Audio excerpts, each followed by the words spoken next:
Hello class, so we're going to talk about perspective from observation. So we've already talked about linear perspective, and we've talked about both 1-point perspective and 2-point perspective. And in the last project, you did 20 cubes in 1-point perspective and 20 cubes in 2-point perspective. Okay, so as you can see on the left, we have cubes in 1-point perspective. Okay, but our study's mostly been focused on drawing cubes in these imaginary areas. Okay, so this is something that you're creating from your imagination. However, what we're learning here can also be applied to things that you observe from direct observation, okay, from the world around you. And that's what's going on in this example to the right. Okay, this is still in 1-point perspective. All these receding edges go to 1 point on the horizon line. Okay, but it's of something that the artist drew from direct observation. Okay, so just as a review, 1-point perspective is when you're looking at the scene head on. So you have one side that's facing you directly, okay, which has edges that are perfectly horizontal and perfectly vertical. Okay, all these receding edges go to one vanishing point. So now let's take a look at this room. And I know that we're not looking at it from direct observation. You're looking at a photograph, but this will be similar to what you're going to see in real life. Okay, and you can see that it's in 1-point perspective because you're looking at the scene head on.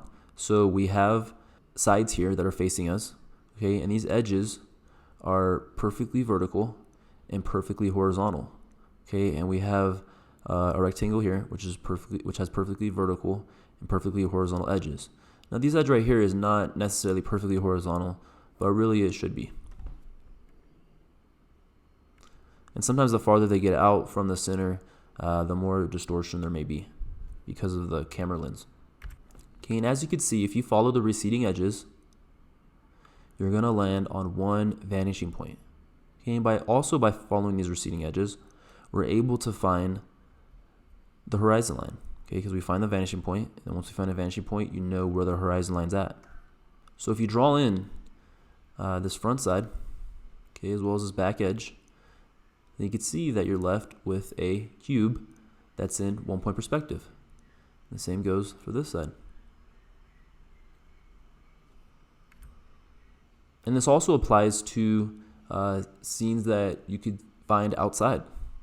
So you know you're looking at this from 1-point perspective, or a scene that can be drawn in 1-point perspective because one of the faces is facing you directly. Okay, and all these receding edges go to one vanishing point.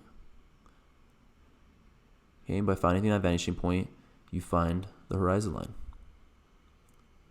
Okay, and you can see right here, you have a cube, and this cube goes off the page, but is nonetheless in 1-point perspective. Okay, now let's review 2-point perspective. So in 2-point perspective, you're looking at the scene from an angle, and the receding edges are going to one of two vanishing points.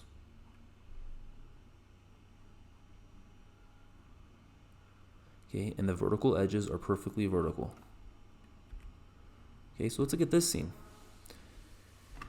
This is in 2-point perspective, and if you look at it, you realize it's really the inside of a cube. Okay, you see the inside of this cube? Okay, that's the inside of the room I used to rent. Okay, and if you look right here, you can see that these edges recede to one of two vanishing points. Okay, so by following these edges, you find one vanishing point. Okay, and by following these other edges, you find the other vanishing point. And you'll realize that all these other receding edges, okay, go to these same vanishing points. Now, of course, if something like this table were to be turned at a different angle, it will not go to these same vanishing points. But as long as it follows the grid-like format of the rest of the room, then it will follow into these two vanishing points. Okay, and I drew the corner of the room just to show you how this is the inside of a box.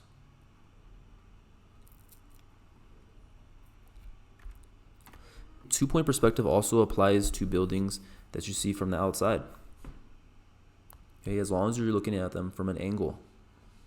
Okay, so as you can see, if we follow these edges, okay, they go to one vanishing point. If you look at these edges, they go to the second vanishing point, okay, which allows you to find the horizon line.